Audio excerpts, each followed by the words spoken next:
আচ্ছা, এরপরে হচ্ছে যে আমাদের ইম্পর্টেন্ট একটা টার্ম, সেটা হচ্ছে কেন্দ্রমুখী বল আর কেন্দ্রবিমুখী বল। কেন্দ্রমুখী বল কি? কেন্দ্রমুখী কথা থেকেই বোঝা যায় বলটা কেন্দ্রের দিকে কাজ করে। কখন কাজ করে কেন্দ্রমুখী বল? বৃত্তাকার পথে ঘূর্ণনরত অবস্থায় কোনো একটা বস্তু কেন্দ্রের দিকে যে বল ক্রিয়া করে। ধরো তুমি একটা রশির মধ্যে এক পাশে একটা বলটা বাইদা রশিটা ঘুরাইতে, ঠিক আছে? তো দেখলা যে হঠাৎ করে রশিটা ছিঁড়ে গেল, আর আরেকজন তোমার বন্ধু হাতে নিয়ে ঘুরাইতেছে রশিটা, কিন্তু তার রশিটা বলটা নিয়ে ঘুরাইতে পারতে, তো তোমারটা ছিঁড়ে গেছে। আর বল দুইটা, মানে যে বলটা বাঁধছো ওই বল দুইটা বড়, যে বলটা বাঁধছো ওটা 2 কেজি ছিল, 2 কেজির ওজনের একটা বল। আর তোমার যে বন্ধু বলটা বাঁধ ওই বলটা ছিল 1 কেজির একটা বল, টেনিস বল অথবা বল, যেটা মনে করো, কাল্পনিক মনে করো, একটা গোলক ভাইবে নিতে পারো। তো কেন ছিঁড়ছে?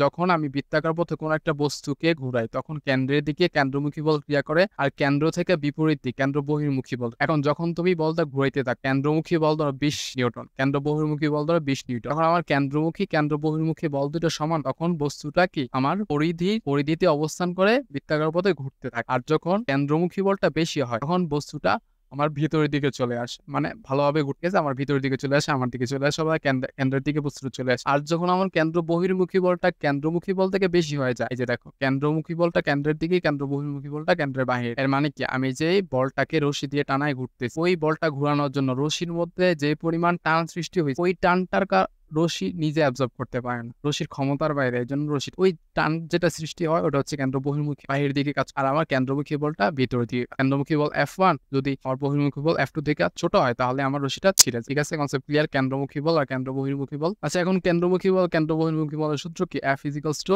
mv স্কোয়ার বাই আর, কেন্দ্রমুখী বলের সূত্র। অথবা F equals to m omega square R, omega হইতেছে কি আমার কৌণিক বেগ। আর ওমেগা আর ভি এর মধ্যে সম্পর্কটা কি? v ইজিক্যালস টু কি? ওমেগা আর, ঠিক আছে? অথবা ত্বরণ ইজিক্যালস টু লেখা যায় v square by r equals to লেখা যায় তোমার ওমেগা স্কোয়ার আর। আচ্ছা, এখন আসি যে ব্যাংকিং কোণ কি। তুমি যখন একটা রাস্তার মোড়ে যাও, তুমি ফর্মুলা 1 কার রেস দেখছো না? ওই ফর্মুলা 1 কার রেসের মধ্যে বাঁকগুলা কিরকম?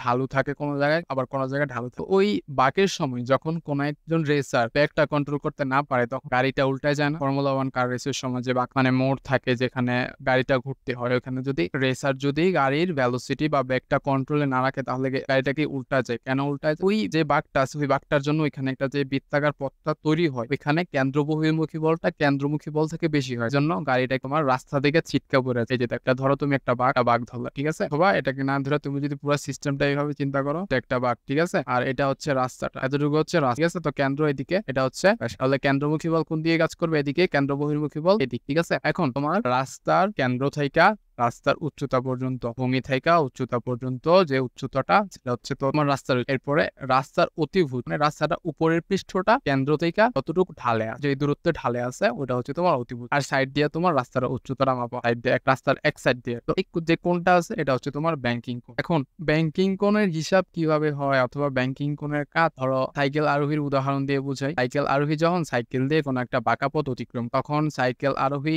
যদি বেশি স্পিডে থাকে তাহলে কিন্তু সাইকেল আরোহীরা বাইকে যাওয়া লাগে। সাইকেল রেসে তুমি দেখতে পারো, গুগলে সার্চ করে দেখতে পারো, সাইকেল রেসাররা যখন রাস্তার বাঁক অতিক্রম করে তখন কিন্তু তারা বেঁকে যায়। কেন বেঁকে যায়? কারণ তাদেরকে প্রয়োজনীয় কি করতে হয়? কেন্দ্রমুখী বলের যোগান দিতে হয়। যদি সে সোজা হয়ে চলতো তাহলে কেন্দ্র বহির্মুখী বলটা বেশি হয়ে যায়। তার মানে কি? যদি কেন্দ্র বহির্মুখী বলটা কেন্দ্রমুখী বল থেকে বেশি হয়ে যায় তাহলে কি সাইকেলটা ছিটকে পড়বে না? এই জন্য কি হয়, যখন কোনো সাইকেল আরোহী যখন কোনো একটা রাস্তার বাঁক অতিক্রম করে তখন তার ব্যাগটা অবশ্যই কমায় দেয়। আর ব্যাগ যদি বেশি রাখতে চায় তাহলে তাকে বেশি পরিমাণে বাঁকবে। এখন বেশি পরিমাণে বাঁকতে গেলে আবার বেশি স্থায়ী পড়ে যাওয়ার সম্ভাবনা থাকে। এজন্য ভেলোসিটিটাও কমাইতে হবে ফার্স্ট অফ অল। যদি সেফলি কোনো একটা মোড় অতিক্রম করতে যায় ব্যাগটা কমাইতে হইব। আর কি করতে হবে? একটু বেঁকে যাইতে হইব। কেন বেঁকে যাইতে হইব? তোমার প্রয়োজনীয় পরিমাণ কেন্দ্রমুখী বল যোগান দেওয়ার জন্য কেন্দ্রের, ঠিক আছে?